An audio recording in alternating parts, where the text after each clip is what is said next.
Direct Connection is made by MPT to serve all of our diverse communities and is made possible by the generous support of our members. Thank you.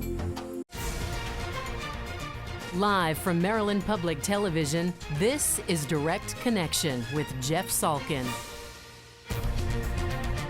Hello and thanks for tuning in for Direct Connection. It has been a day of violence in Baltimore City following the funeral for Freddie Gray.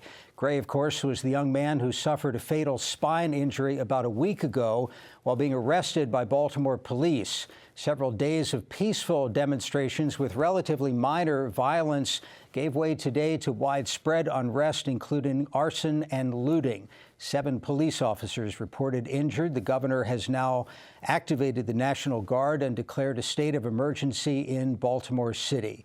We begin tonight by speaking with Rob Weinhold, formerly of the Baltimore Police, now a crisis consultant with the Falston Group. Mr. Weinhold, thanks for being with us. Your thoughts on what you're seeing? Mr. Weinhold? It's been typically a week of protest in a peaceful sense has really escalated over the past few days. Some in law enforcement would say this is very predictable, and it seemed as if the community was a bit ahead of the police department there, as the police department was playing a little bit of defense. I give a tremendous amount of credit to the men and women. They've been very, very brave, very well composed. They've been stood on, cursed at, harassed, assaulted, and they've maintained a high degree of composure. Fortunately, resources from other parts of the state are on their way and have arrived. With your background in public safety and crisis management, is there a way that this could have been handled differently? Are there any lessons to learn going forward? Well, I think the one thing that sticks out to me is making sure that you're really ahead of the communications curve. From all indications at this point, there was a lot of social media chatter about the kids being let out of a nearby high school at Mandel Mall. And police mobilized, and that was good, but it seemed as if the crowd grew much more rapidly than police were able to handle. And so I think potentially, although it's still too early to do a complete debrief, the mobilization of resources maybe should have happened a little bit more quickly to try to maintain a greater sense of control. It looked like there had been a decision on the part of the police leadership and the city leadership to show extraordinary restraint in terms of not making mass arrests, in terms of not setting up lines of police and concentrating things before they had to, and in short, not repeating the mistakes possibly that were made in Ferguson and other places. Is that something that, it's obviously changed at this point, looking back, is that something that should have been handled differently?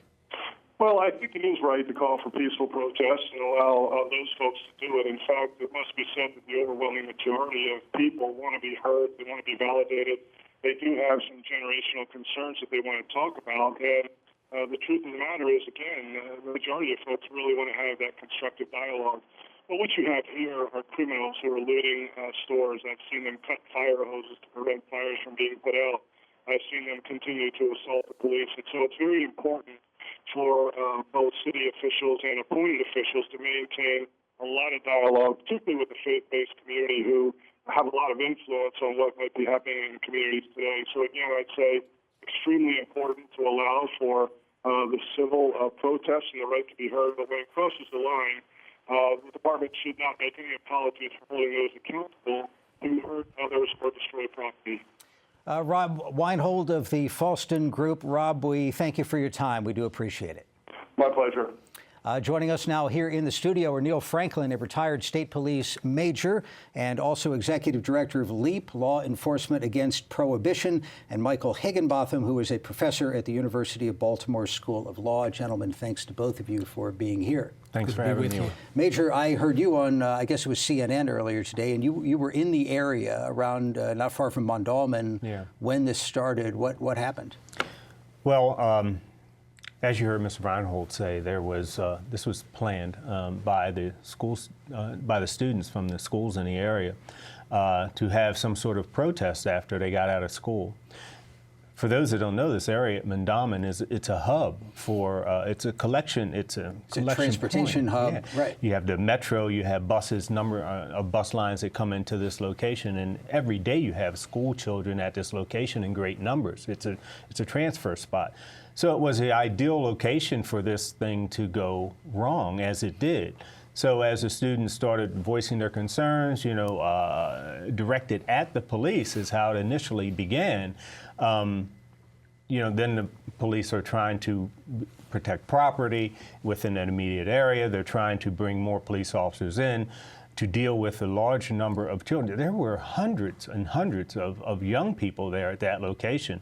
And it became very difficult very quickly for our law enforcement folks to get under control and to handle. Even as the vans came in with additional police officers, they were being pelted with rocks and trash cans and other things. And then from that point, it just continued to grow. It began to migrate south down Reisterstown Road, across Glens Falls Parkway. Some went down Monroe Street towards North Avenue, and others continued down Reisterstown Road as the police began to clear the area in an attempt to disperse the crowd, which you have to do. And then eventually, once they got a number of officers in, so you just can't start making arrests immediately. You have to have sufficient numbers of police officers on location to have your arrest teams in place. And once that happened and other agencies came in to assist, then they began making the arrest and dispersing the crowd in that particular area, but they just migrated to another part of the city along North Avenue. Sir, if they'd had more manpower at the start, might it have gone differently? Well, here's the problem. Obviously, I think it would have been a little bit easier for them to handle if they had more manpower at the start.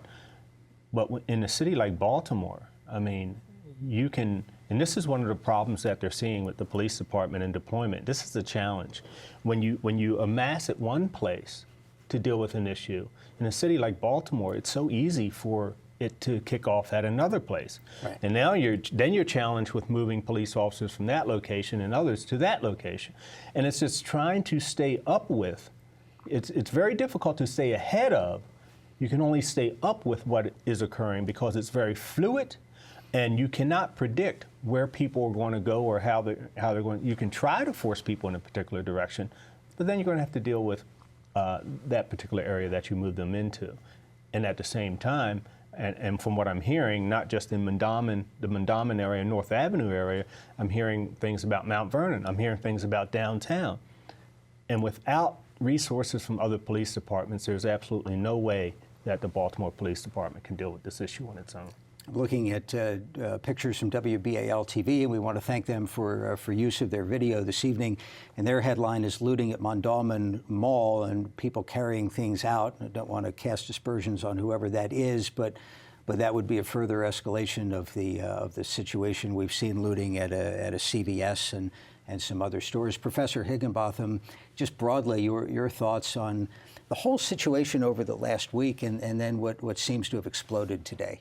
Well, I think that we're all concerned about the violence that occurred on Saturday and today. Don't forget, though, that several days prior to that, we had a number of peaceful protests. But I also think that we shouldn't lose sight of the issues that are surrounding the death of Freddie Gray. These are major issues that go to the core of our American democracy: freedom of expression, fairness, equality, government use of force. And it's so critical that we get it right on this. And not only do the police have to get it right, but the protesters and the investigators have to get it right. You know, two things. First off, just how incredibly depressing this is to watch as a lifelong Baltimorean. Yeah. You think about the late 60s, what happened to the city and how long it took to recover, and the fortunately, we don't know of any lives that were lost, and the property damage isn't significant, but the reputational damage to the city. But then on the subject of the Freddie Gray case, you wonder if what's happened today will make it tougher, if officers are charged with something, tougher to get a jury to find against the police when these are the images that everybody's going to have in their mind. And that's not at all what the protesters were trying to accomplish, but it's what the rioters may have accomplished. Well, I think it's so important to keep these issues separate. I really do. The police have a tough job, and they exercise great restraint on Saturday night. I hope they continue to do that, and I know it's tough, but I hope they continue to do that because I think it adds to the better climate that we want to create. But we have to keep the issues separate. It's very important to get justice in the Freddie Gray case, and that means that, you know, the police, Captain Batts already admitted several mistakes made by the police in terms of not calling for medical assistance quick enough, possible rough ride occurring, not belting him into to a seat belt properly, and so that needs to be addressed. I'm also concerned not only with bad practices that may be occurring, but also with race discrimination. Was there racial profiling? Was Freddie Gray racially profiled? And also, is there a disproportionate impact in terms of not calling for medical assistance and not belting people in? So those need to be addressed. Let me remind our viewers, if you have a question or comment on what is happening today in Baltimore, you can give us a call. We'll have the number on the screen. We also take questions by Twitter. The Twitter address is @MPT News. Neil, I wanted to give you a chance to get in on the Freddie Gray issue, which you haven't talked about. So Michael brought up some very important points here, obviously. This isn't just about Michael Gray. I'm sorry, Freddie Gray.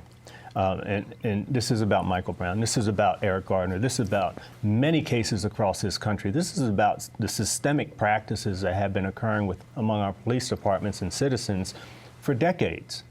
And, you know, I'm making a plea for the good police officers of every police department in this country to take back their police departments from the ones that are causing the problems. That's the only way we're going to get through this. We're going to get through this here in Baltimore, you know, eventually over the next few days or a couple of weeks. And we have to, as police officers, have to have the courage to oust those who are in our police departments causing the problems. When I heard from some of these young people when this started at Mondawmin, just listening to them in the streets and talking to them in the streets, what they were saying is, we wanted to be heard about how we are treated every day, even at that Mondawmin transfer center by the police. They wanted to be heard, and that's why they started this. And unfortunately, it went in a very bad direction, and now it's continuing throughout the city. The police unions, I'm making a plea to the police unions to support those police officers that come forward to report wrongdoing. That is the only way that we will ever get through this. We have to police ourselves before it even gets to the point where we need a jury, before it ever gets to the point where we have to charge a police officer with something. We can do it at our level, and we need to do that, or we're going to be dealing with this. How much is it a police racial issue? In the videos of Freddie Gray getting arrested, the arresting officers I see 3 white officers. But how much is it racial, white versus black, as opposed to us versus them, police officers dealing with the citizenry? I think back to, there was a police brutality case I covered decades ago where he was first the perpetrator when he punched a police officer, and he was a white guy, and then was beaten on the ground, and he was dragged back to the police station and beaten again, and then wound up in the hospital, and that was us versus them. That wasn't white and black. I personally think that systemically, it's a racial problem. It's a racial issue. With the systems that are in place that have this great disparity in how blacks and minorities are, first of all, arrested at higher rates, charged at higher rates, and convicted, get longer sentences at higher rates than white counterparts. But when it comes to the things that we're seeing in our streets between police and community, it's a blue issue. Okay, it's an us versus them mentality and culture. And we, the police, have the power to end that, and that's what I'm calling for us to come forward and end that. And I think that's so important, what Neil's talking about. Not only do we need reform from within the police department, supporting good police officers who come forward, but we also need to change some of the laws, and that's been happening. We recently increased the recovery fee for those who bring police brutality suits and win from 200,000 to 400,000. Right. And that's going to be signed by Governor Hogan. Right. We also increased from 400,000 to 800,000 liability of the state in other suits. So these are important. Does that still strike you as a low number? It's still a low number. For somebody's life? It's still a very low number. I mean, you get jury verdicts of $1 million and $2 million that are reduced to 200,000. Right. You know, that's appalling. But on the other hand, at least it was a change was made and it was raised. It was doubled. Well, I'll talk about what the legislature didn't do, but I got a bunch of calls we should get to. Start with Jim in Carroll County. Jim, thank you for the call. Go ahead. Good evening. Thanks for taking the call. Well, it's certainly important to respect and uphold the First and Second Amendments to the Constitution. One must realize our founding fathers established the United States predicated on a populace capable of self-control. These rioters, not the protesters, but the rioters should be jailed, and community leaders must be accountable to educate and control their people. Jim, thank you very much. And that actually leads me to an interesting point where somebody mentioned before the leaders of the faith community who I think were all saying exactly the right thing. Mm-hmm. And yet we had, well, you know, what happened today happened today. Yeah, well, unfortunately that does happen. I know Pastor Jamal Bryant was out there at the location at Mandamin where it started, and he's going to be making a plea for our faith community to come forward, the men within the city to come forward and try to do something regarding the behavior, be active in quelling what is occurring now, and as I see here on TV. So we're going to see that effort. But yes, at the end of the day, we want our citizens to behave as best as they possibly can. And believe me, with what I'm about to say, please don't take this wrong, but you're dealing with decades of pent-up anger and frustration from citizens who have been treated in a particular manner at the hands of our police officers who are supposed to protect and serve everyone. And I mean, everybody understands the unemployment rate is off the charts. Educational system is troubled. The infrastructure is troubled, and it's a tale of two cities. Your focus, I haven't mentioned drugs yet, and when you've been here before, it's been to talk about piece of it. Your views on what you refer to as prohibition. Absolutely. These policies, and Mike, I think you started talking about some of the laws that we have in place. Many people don't even know that these laws of drug prohibition that we have in this country that we give to the police to enforce are predicated on race. They're predicated on social control. You know, for your listeners, why don't you Google the names of Harry J. Anslinger, the first drug czar of the United States, and listen to some of the quotes. Read some of the quotes that was publicized in newspapers across this country on a daily basis about the races, the people, the degenerates who used marijuana and other drugs, and how we had to bring that to an end. So from the beginning, going back 100 years, these policies have been about racism. On that alone, we should end these policies of prohibition. And I ask your listeners, other than filling up our prisons, being very expensive, causing tons of violence within our communities as these gangs who manage drugs within our communities, where it's very profitable, the violence that comes from that, I mean, there's a whole laundry list of problems from the policies of prohibition. We will always have drug abuse in this country. And that's a health issue. Law professor. Not a criminal justice issue. Agree or disagree? Michael. Yeah, I agree. And the racial disparities, not only in the criminal justice system, but across the board, education, housing, employment, the racial disparities are wide, alarmingly wide, and getting wider. And so we have to address those issues in terms of a solution, in terms of dealing with the Freddie Grays and the other individuals that are frustrated in this society because they don't have an opportunity. They don't have an equal opportunity, and that's what we really need to deal with. We're seeing, courtesy of Channel 11, a clergy march right now, a positive sign as it begins to get dark in Baltimore City. Let me bring in one other phone call from Howard County. This is Marie. Marie, sorry for the wait. Go ahead. Yes, the question of parenting, is that ever being brought up? Who is raising these children who are rioting? Thank you very much. Well, let me jump in here real quick. Go for it. We have put, again, with these drug laws that we have in place, we have arrested so many black and poor parents in this country for these drug laws. Many of these kids are raising themselves. Many of these kids are being raised by their siblings. Many of these kids are being raised by a parent who has to work 2, 3 jobs in order to do what needs to be done to pay bills and put food on the table, leaving the kids to the streets, to be raised by the streets. The drug gangs, the BGF, the Bloods, the Crips, the influence that they have because of the money that they can make in selling these drugs draws these young people out of schools to the street corners to become part of their crews. This is, again, all about, mainly about these policies of drug prohibition, which we need to end and treat, again, it as a health issue.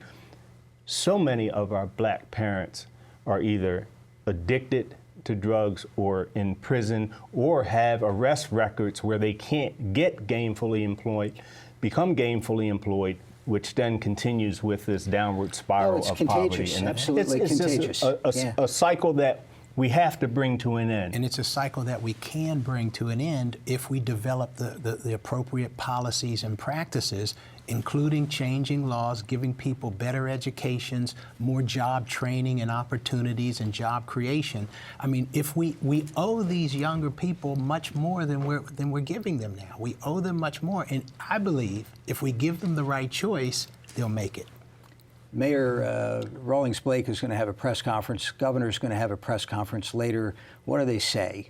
What do they do to, somehow ramp it all down and first off, get control of the situation, and second, begin the process of giving people hope at a time when the damage that these images do to Baltimore City means the economy is not getting better anytime soon. I'll tell you, I'm reminded of the Bobby Kennedy speech in 1968 after Dr. King was assassinated. He went into the neighborhoods and he said, "I understand.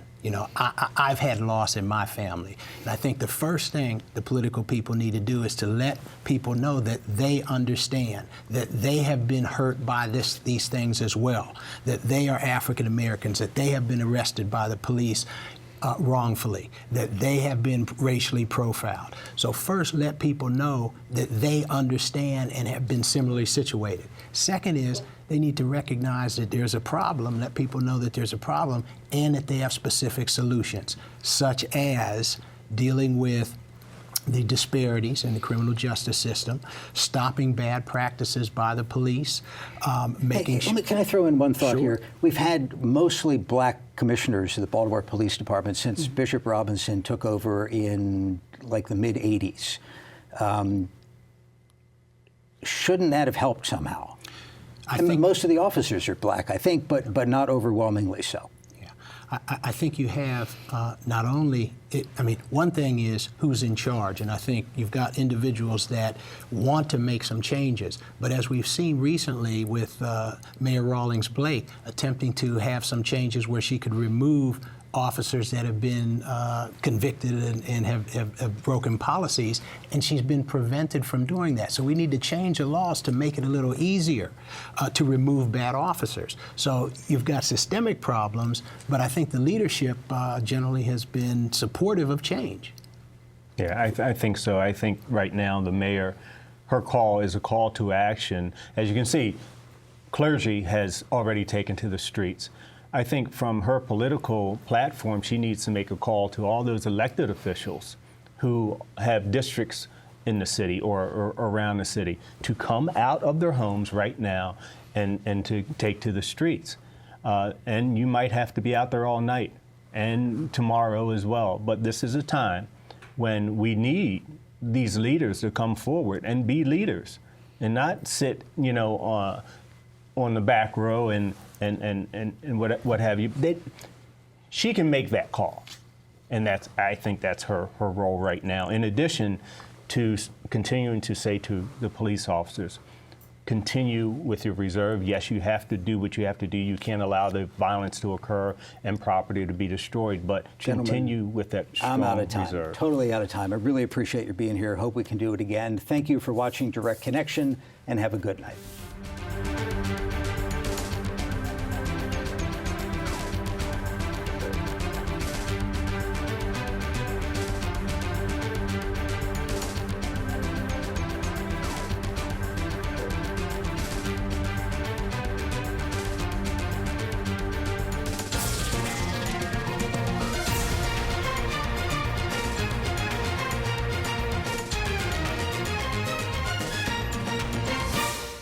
This program was made by MPT to serve all of our diverse communities.